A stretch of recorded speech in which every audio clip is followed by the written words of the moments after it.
Are helping prevent some wildfires from quickly spreading. And I figured I needed to do something about it. And the challenges farmers are facing battling drought. These should be a lot bigger than this now because of lack of water. From our nation's capital, this is the National Weather Desk. Good morning, everyone, and welcome to the National Weather Desk. I'm Angela Brown. The National Weather Service confirms the tornado that struck New York State on Tuesday was an EF-2 with peak winds of 135 miles per hour. The twister devastated much of the city of Rome. East of Syracuse, churches lost steeples, bricks tumbled off buildings and roofs, blew off homes. We have two reports starting with Connor Wright in Rome. The National Weather Service has reason to believe that the tornado in Rome began close to here off of J Street, and you can see the evidence for yourself. Huge trees cut nearly clean in half, sending branches and entire trunks hurtling down to the ground. Also here, roofing tiles and other pieces of debris from homes that are that way, setting the people that live in this direction scrambling for cover.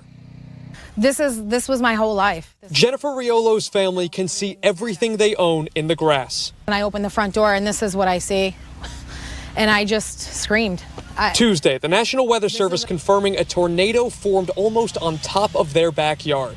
Riolo's sole focus, her daughter Lily. So I threw her in the shower, I laid on top of her, and I had nothing to cover us, so I was looking around and I found a 12-pack of paper towel. So I picked that up and I just crouched down and I covered us with it. It sounded like somebody had vice grips on my house. My house was squealing, and it was a sound like I had never heard.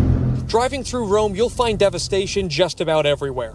The National Weather Service in town surveying the damage, determining that the tornado that hit Rome is the strongest Oneida County has endured in over 30 years.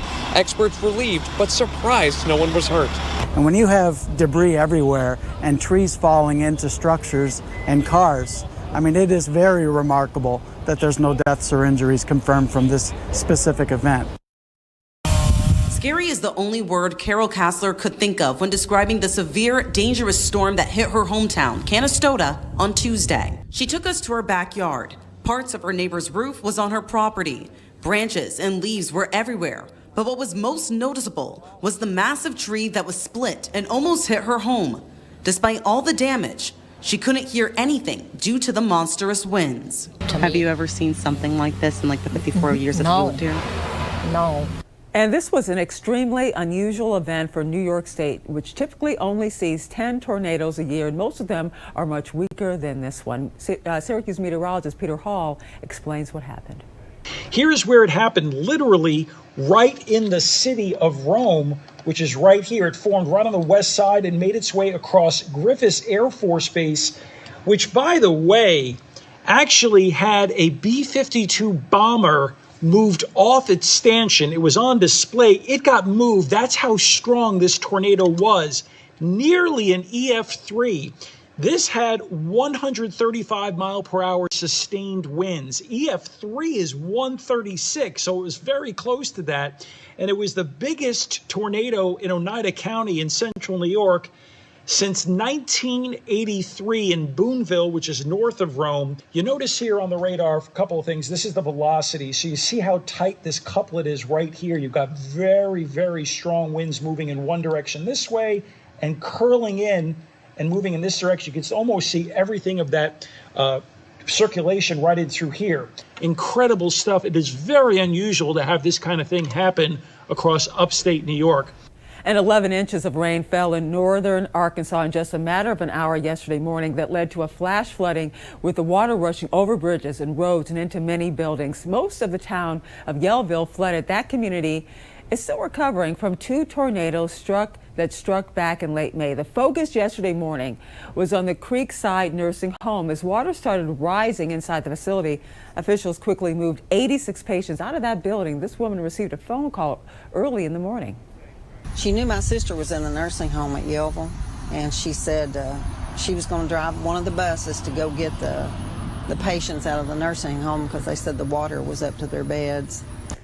And there are no reported injuries at this time. All the residents are being moved to different facilities because it could be some time before they're able to return. Heavy rain on Tuesday caused a dam in southern Illinois to fail, forcing 200 people to evacuate from their homes. One woman says she woke up to find water up to her ankles. That's when she called 911. So about 20 minutes after I was on the call, the water had gone from just below my calf to above my waist. And at that point, the ladies, she's trying to tell me, we have to look for a boat. And first responders were able to reach her by boat. That's when she, her 2 dogs, and a cat were taken to safety. There were no reported injuries, and the situation is now under control. Intense heat has been a big issue this week, with repeated heat advisories and excessive heat warnings all across the country. To find out what exactly goes into making a heat index forecast, let's turn to meteorologist Lana Foss. Meteorologists use actual temperature data and the relative humidity percentage to calculate the heat index. The math equation for it is a paragraph long, so we're just going to stick to the basics. The National Weather Service has a graph used to calculate the heat index numbers, and the farther right you go in the graph shows that heat increase. In order to determine when to issue heat advisories, watches, and warnings, the National Weather Service analyzes heat index readings. So let's take a look at the criteria needed for heat advisories or warnings to be issued. For a heat advisory, the heat index must reach 105 degrees, and for an excessive heat warning, a temperature of 110 is reached on that heat index scale. Either way, any heat alerts should be taken seriously.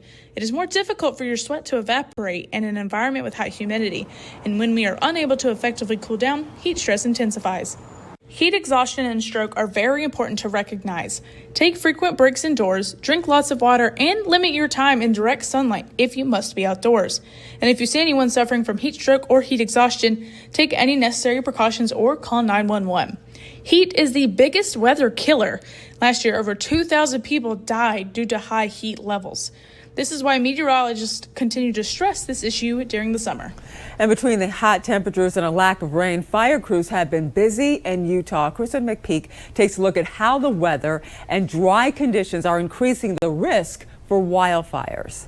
One of the busiest years we've had in Utah for quite a while. Draper Fire Chief Clint Smith has worked in fire for over 30 years. Our fuels are drying out very, very quickly if they're not already dried out. He and his crews have been responding to several fires these past few weeks. Based on what you've been seeing these past few weeks, what has that told you about what's next to come? Our extended 30-day forecast right now for the area calls for above average temperatures and below average precipitation. We continue to really be in this kind of worst case scenario to where we are not going to get anything to help decrease that danger. Smith says that last year was quiet thanks to the runoff from the snowy winter season.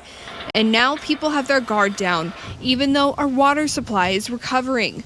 Jordan Clayton with the Utah Snow Survey has been analyzing the soil moisture. The soil moisture is a pretty interesting thing to look at right now. Certainly our surface soils, 2 inches down roughly, are really, really dry, and that reflects how dry conditions have been statewide. What kind of things does that moisture in the soil tell you about fire season? That poses a risk for our fire hazard. We know that when we have drier and drier superficial soils, we increase that fire risk in Utah's mountains.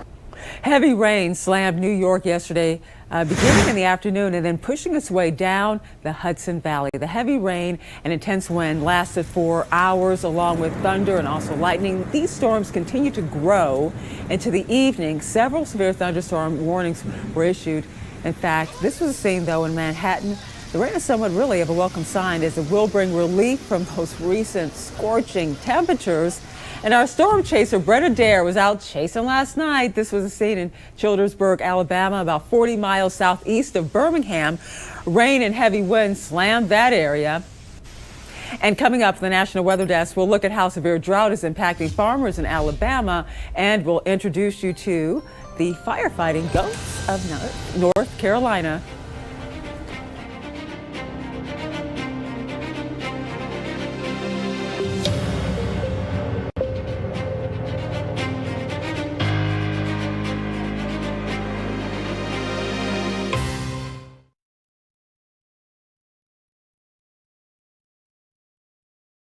I'm meteorologist Charlie Lopresti with a look at the Northeast. Last night, showers and thunderstorms associated with that front that has made its way off to the east. More importantly, drier air, less humid air will be making an appearance in the Northeast for the first time in many weeks today. It starts off muggy, but by late in the day, I think drier air will certainly establish itself. Any clouds, any early morning showers, they're moving out. 80s and low 90s will be common for highs today. As we go into our Friday, look for highs in the upper 70s and low 80s with low humidity. I'm Chief Meteorologist Gerard Jabali. Here's a look at the Mid-Atlantic region. We are going to start out much nicer as we head into the next few days. Nice and dry, but the exception of just a stray shower thunderstorm. As this front has gone by, it's going to drop our rain chances, except mainly to the south towards Virginia. We're otherwise looking much cooler. We have had 4 days in a row of triple digits around Baltimore. We're in the 90s tomorrow with some cooler temperatures as well into your Friday and Saturday, still keeping it much cooler. I'm meteorologist Vitas Reed. Here's a look at your southeast forecast highs. It looks like we're seeing hot temperatures in the Carolinas from Raleigh, 91 degrees, as well as Charleston, 91. 93 in Macon. Temperatures in the 80s back up towards Nashville, 85 in Tupelo. Atlanta, about 89 degrees. We do have a front that's pushing through. That cold front's going to continue to fire off some showers and thunderstorms going into the afternoon hours across parts of Atlanta, up around the Raleigh and Columbia area. A few heavier downpours on the Outer Banks and then through parts of South Georgia.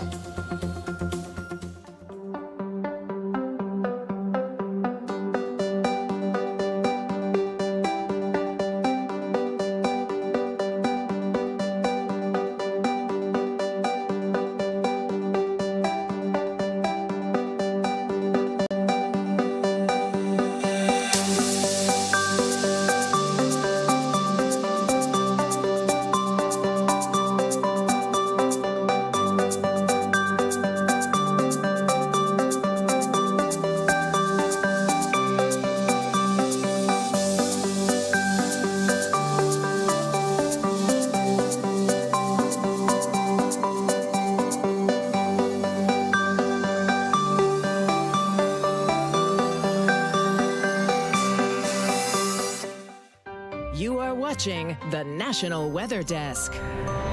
A new study from the University of Oregon found that wildfire smoke can be especially bad for kids, and parents may not have the proper tools to understand the risk. Now officials are looking at ways to explain just how dangerous wildfire smoke can be. Meteorologist Allison Guttleburr has more. An eerie orange glow or maybe a hazy skyline. Wildfire smoke is a common sight during Pacific Northwest summers, and with it can come dangerous air. In the United States, we measure air quality on a 0 to 500 scale. The higher the number, the more hazardous. In Canada, air quality is measured on a scale of 1 to 11. Researchers at the University of Oregon say for parents, that may be easier to understand. But importantly, when parents were shown an air quality index that displayed a moderate amount of smoke in the air, which, as I mentioned, still does pose a risk to children's health, only some versions of the infographics that we tested appeared to motivate parents to want to take these same kind of actions. And it was specifically the Canadian AQHI, the one with the smaller values. Scientists say poor air quality is more dangerous to kids because they spend more time outside and breathe in more air in relation to their size. That can have a big impact on still developing organs. I look every day because I have asthma, and I can, if it's even moderate, I can feel it in my lungs. For my daughter, because my asthma is so severe, I feel like if it's not safe for me to go outside, then it's not safe for her to go outside. Future research is planned on digging deeper into the impacts wildfire smoke has, specifically on where someone lives. In North Carolina, residents have found a natural, creative way to get rid of underbrush that can create a risk for wildfire. Rich Hodge looks at why people are turning to goats rather than more traditional methods to clear the danger. And I saw the fuel that's going to make a wildfire worse, and I figured I needed to do something about it. I think they're up for the challenge, so. This is very natural, and the goats do all the work.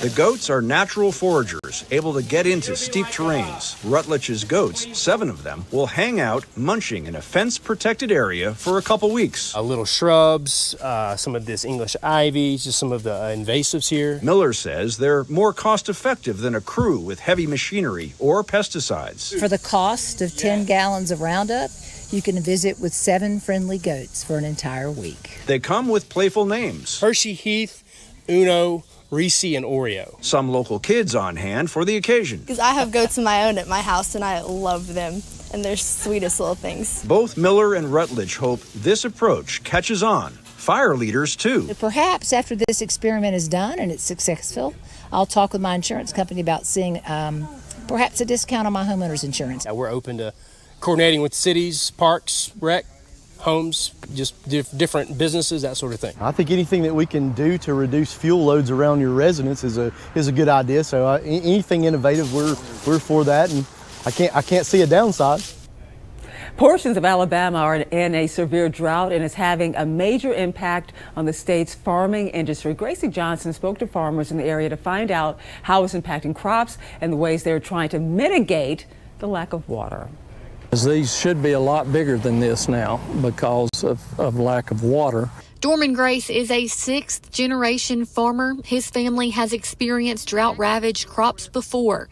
Even so, each time it happens, it hurts the same. It's nothing new. We've been through it before. We'll survive this. The severe drought in Walker County is not only causing the corn to mature slower. You can also see that we have some damage from insects that we get. We can get worms and all that, and they're more abundant during a drought. They rely solely on rainfall to water their crops because their fields aren't large enough for an irrigation system. Our fields are not large enough to have irrigated, so those farmers get to have that access to water where we just depend on the good Lord to supply the rain for us. Grace believes this year's crop is still salvageable. They're holding out for an abundant rain to save their crop. We need a rain really soon. You can tell James Spann to hurry up and pray us up a rain and get us some water coming. And if you're at home and dealing with dry conditions, you may not be worried about cornfields, but rather the grass just in your own yard. There are things you can do to help your grass survive the hot, dry weather. Here's meteorologist Brandon Larson. So what do we do to make the grass prosper when it's not getting enough rain? Well, we bring the hose to it. We either spray it down with a water hose, or you might have a handy dandy sprinkler system to help out with that. And I want to show you some of the best practices when it comes down to watering your grass. Some of you might be doing this method for the first time in a while, or maybe for the first time ever because you're used to getting some rain to water your grass for you. So when it comes down to watering your grass, you want to do it early in the morning. The reason why is because during the afternoon, that strong sun allows some of that water to evaporate off the grass. So you might be out there watering your grass in the beating sun during the afternoon thinking you're getting a lot of work done. However, that sun's evaporating that water off of the grass, and it's not really helping your grass out much. Another thing, you don't want to water your grass so late in the evening. If you do it late in the evening or overnight, it can lead to some mold and fungus growth overnight. You definitely don't want that for your grass to keep it healthy. So the best method, water your grass early in the morning, and that would be the best way to keep it healthy during these drought-like conditions many of us across the eastern U.S. are dealing with. I'm meteorologist Brandon Lawson. Take care, my friends. And when there is a drought, the chance for a dust storm can increase. They're common in areas with dry and also arid climates. Reno, Nevada meteorologist Rena Plunkett gives us a closer look at dust storms and what you should do if you find yourself caught in one. From whipping winds, thunder, and rain this weekend, it has been quite the eventful last couple of days. We got this video of a hubbub or a dust storm. And dust storms form when cold air pushes strongly on the ground and moves ahead of thunderstorms. Since Nevadans quite literally live in one of the driest states in the country, we are no strangers to dust storms in the summertime. So in case you forgot, here are some safety tips. Make sure you pull over if you are caught in one of these storms, turn off the lights and pop up the emergency brake. Then take off your foot off the pedal to make sure that the lights aren't on. Sound your horn if you are caught in one of them and use the painted centered line to help guide you. Never, ever stop on the road or travel on the portion of the highway if you can help it.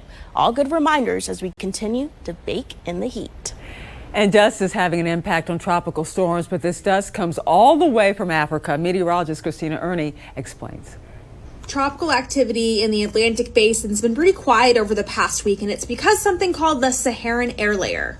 It's actually exactly what it sounds like, too. You can see it here on satellite imagery. It's actually dust from the Saharan desert in Africa getting lofted into the atmosphere.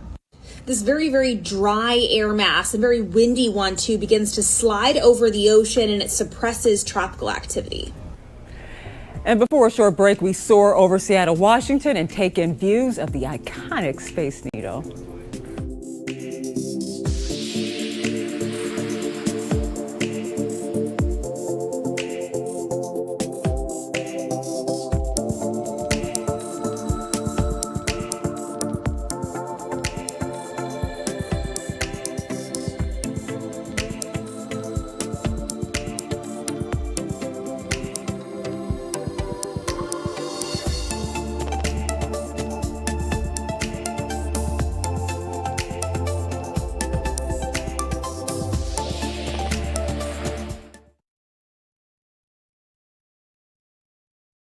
Well, a very good Thursday morning, everyone. I'm meteorologist Andrew Buck-Michael. Really comfortable conditions across the Midwest for the day today. Humidity low for most of the region here, and a lot of high temperatures in the mid-80s or 70s. Going to feel really nice. It is a little bit warmer on the fringe of the Midwest. Jumping into the day tomorrow, got a few scattered showers and storms starting to slide in from the west, and we'll see a few of those scattered showers and storms for tomorrow across the Central Plains for your Saturday. Good morning, I'm meteorologist Alex Garcia. Here's a look at your regional weather. Things are starting off pretty nice up in Amarillo. Nice and cool at 66, it's 70 at Oklahoma City. Meanwhile, warm and humid down to the south, but that won't last. Very weak cold front coming through. More clouds and an opportunity for rain for South Texas. Also back out to Louisiana as well. Otherwise, temperatures will be a little bit below the normal. I'm meteorologist Alex Garcia, and that's a look at your regional weather. Well, hi, everybody, and a good Thursday morning to you. I'm meteorologist Shannon O'Donnell. Out west, the heat is mitigated a little bit because of the thunderstorms that rolled through the northwest on Wednesday, but just a little bit. We're still at 100 today out of Spokane and 104 out of Boise. Look at the heat all the way deep into the desert southwest around Phoenix and back toward Vegas, too. As we head into the afternoon, more of that monsoonal moisture will bubble up over the Four Corners region. And that's the scene from here.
The National Weather Desk. Have you ever heard of crepuscular rays? Chances are you have seen them, though. Let's take a look at a Facebook post from meteorologist Brad Montgomery highlighting those rays and just how far away they can be seen. There you can see in this picture what are called crepuscular rays. Here's a look at the video I took. Now, toward the right side of the screen, it's dark.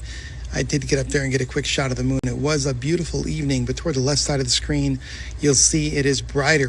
What is causing that shadowing in the sky? You're going to be shocked.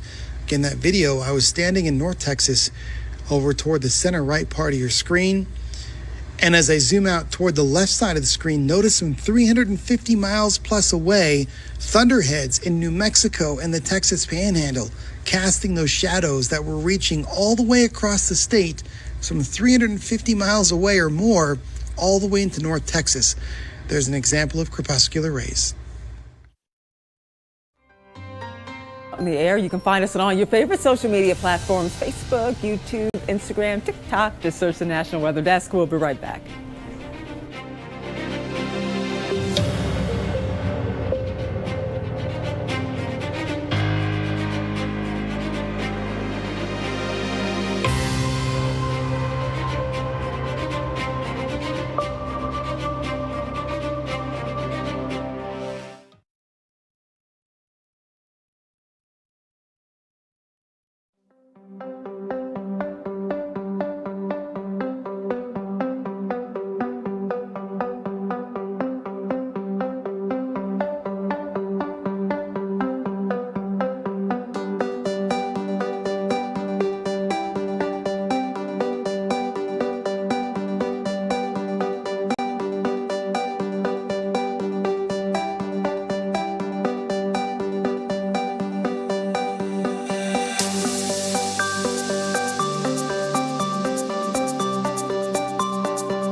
And thank you so much for joining us. I'm Angela Brown. Make it a great Thursday, and we'll see you right back here tomorrow.